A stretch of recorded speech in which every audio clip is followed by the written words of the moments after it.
The rain hammered the streets of Chicago with a kind of fury that felt personal, like the sky itself was warning him not to continue. But Noah Harper, 28, broke, exhausted and still smelling faintly of motor oil despite scrubbing his hands twice, kept pushing forward through the revolving doors of the five-star restaurant. He had no business being in a place like this.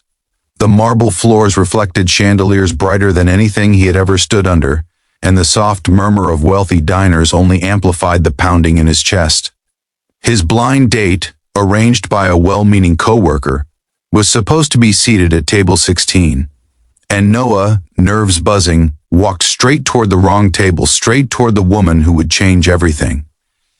If you believe in kindness, second chances, and unexpected blessings, please like this video, share it with someone who needs hope, and subscribe to the channel for more stories that touch the heart. The moment Noah approached the table, he froze. Sitting there was a woman unlike anyone he had ever seen, striking in her emerald dress, her long blonde hair curled elegantly over one shoulder, her smile gentle yet somehow guarded.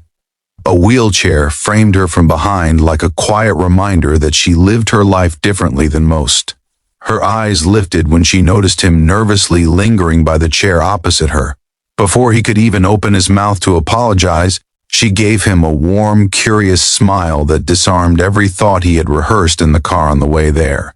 Noah sat before he fully understood what he was doing, pulled in by something he couldn't name. Her name was Grace Whitmore, and despite the expensive room, the wealthy clientele, and the unmistakable aura of privilege around her, she spoke to him with the kindness and sincerity of someone who had known struggle far more intimately than others realized.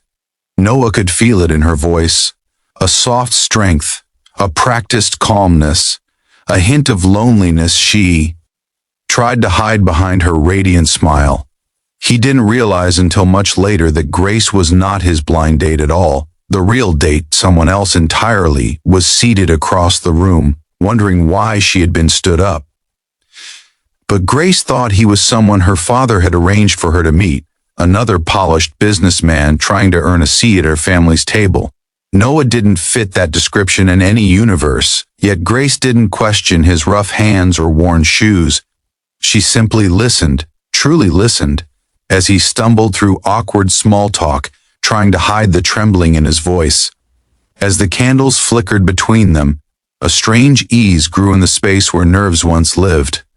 Noah found himself telling her about his mother's passing when he was 17, about the years he spent drifting from job to job before finally landing in a small mechanic shop on the South Side.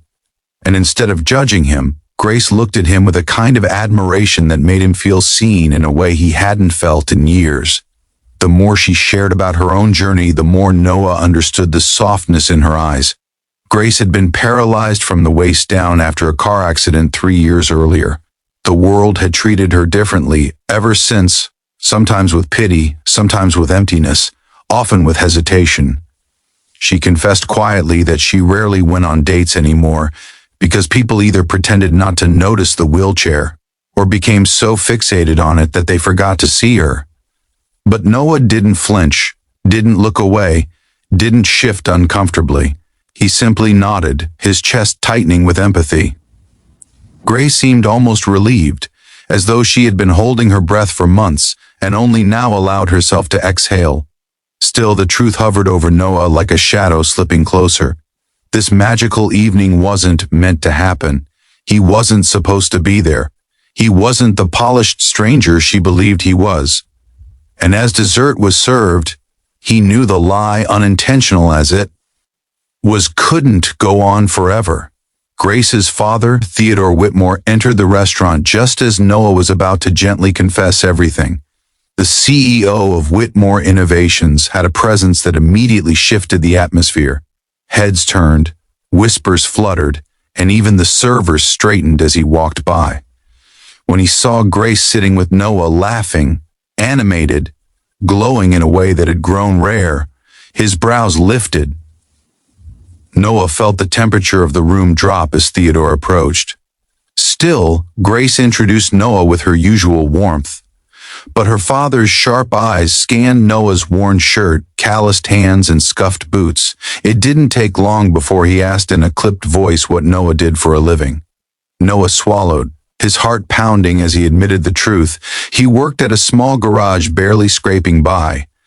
Grace's face changed, first surprise flickering, then confusion, then something else he couldn't decipher.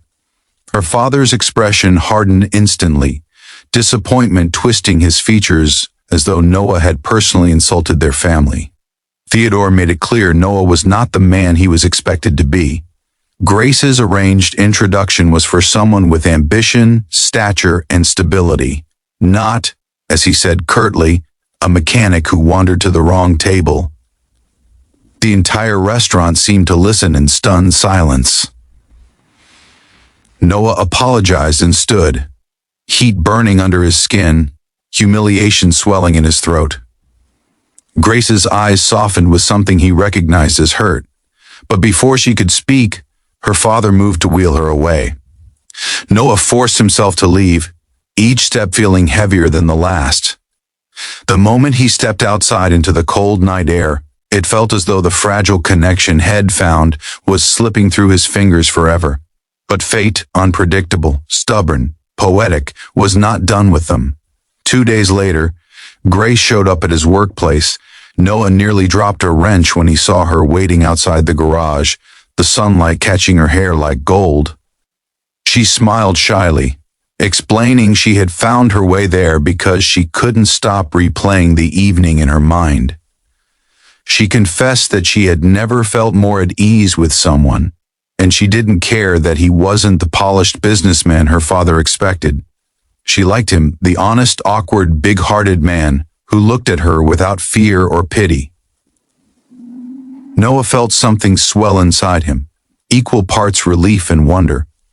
Their connection deepened slowly, beautifully, like a sunrise stretching across the sky. They took long drives in Noah's beat-up truck, stayed up late talking about dreams they were too afraid to speak aloud before, and spent afternoons in the park where Grace showed him how she had rebuilt her independence piece by piece.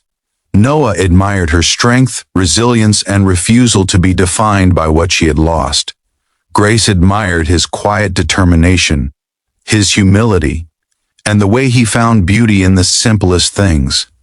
But love, real love, is rarely free of storms.